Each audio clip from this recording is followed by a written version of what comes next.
is certainly very, very special, and particularly because of the fact, it pertains to the students.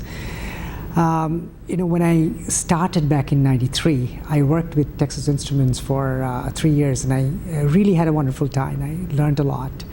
But once I went back to Purdue, I realized when I was at TI I missed something, and that's my grad student life. And since then, it's really an extension of my grad student life. I've been working very closely with the students, and I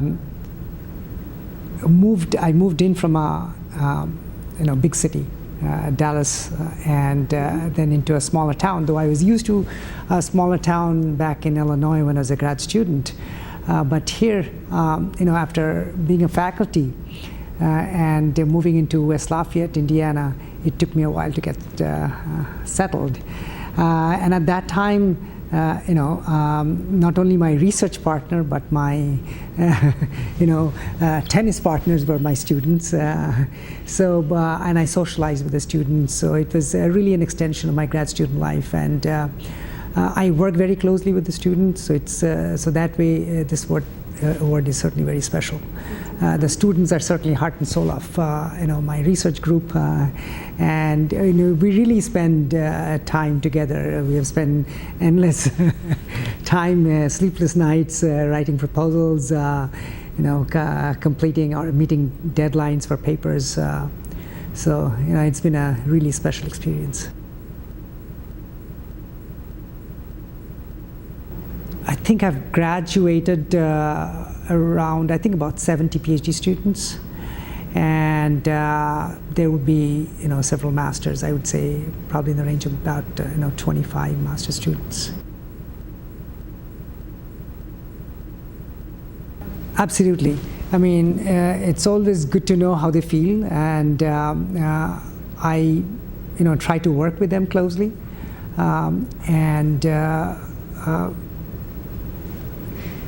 when it comes to research, I certainly hope that I'm open and talking to my students and getting all the feedback that they give. And that's something which is important. I certainly try to give them enough flexibility in terms of what they do, and try to keep them within a certain bound. I mean, we do get feedback. I do get feedback in terms of certainly my research ideas that I have, and I'm very open about it.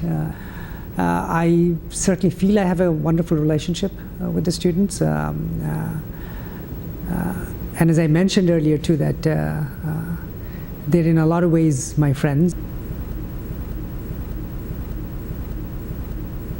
Absolutely, when they graduate, it's always at the best of times, and it's also the worst of times. So you do miss your students, and you're also excited about the fact that they're graduating and getting into this new world. I'm in touch with a lot of them, and every time I visit, for example, when I go to a conference, we have a get-together. When I visit, for example, Intel in Portland, Oregon, as I was mentioning, there are a good number of students. So we, after my talk or in the evening, we go out to we do have a get-together. We go for dinner. The last time I was in Korea, I have 7 of my, ex-PhD students who are in Korea.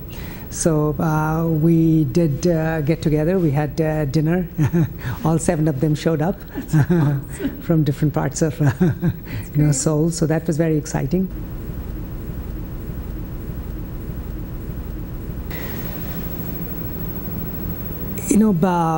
There's no substitute for hard work, unfortunately. You can be very intelligent, and a lot of these kids are very, very intelligent. But if you don't work hard and if you don't really take your chances, things don't happen. My father used to tell me, and I tell my students the same thing. Standing at the foothill and gazing at the sky, how can you get a boys if you do not try?